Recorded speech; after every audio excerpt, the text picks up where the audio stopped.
A big news story, the U.S. government weighing in on transgender rights. And this, of course, is all stemmed from this debate that's happening in the state of North Carolina over their controversial HB2 law, so-called bathroom law. Today, the Obama administration has weighed in a pretty unprecedented way. Sheryl, can you get us up to speed on what happened? So the administration is sending a letter to every public school in the country saying that you are at risk of losing your federal education funding, billions of dollars of funding, if the schools do not allow students to use the bathroom that corresponds with the gender with which they identify. So this is obviously in direct opposition to this North Carolina law, which says that people must use the bathroom that corresponds with the gender assigned on their birth certificate. And this is really the next frontier in LGBTQ rights, right? We now have same-sex marriage as the law of the land. We saw last year in Houston a big fight over an expansive bill to protect civil rights for gay, lesbian, bisexual, and transgender people. It was rejected, and it was rejected around a very simple message.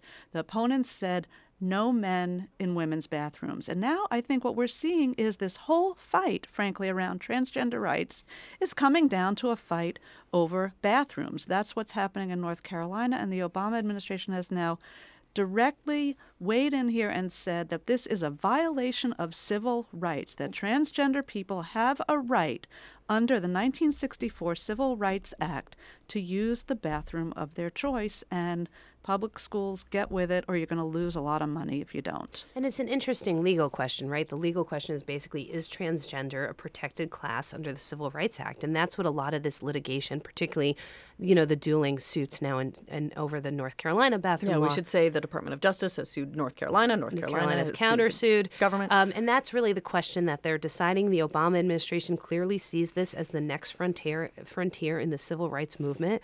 We'll have to see where the courts come down. John. But the administration made a conscious choice.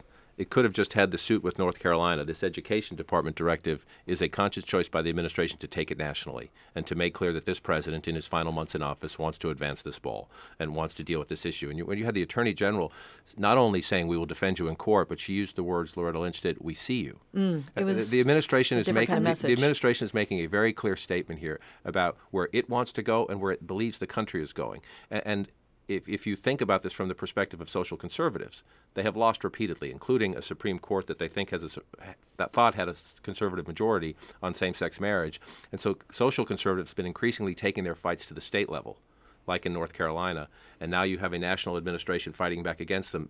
This is going to carry forward for a few years as we settle what I think you rightly call the next frontier.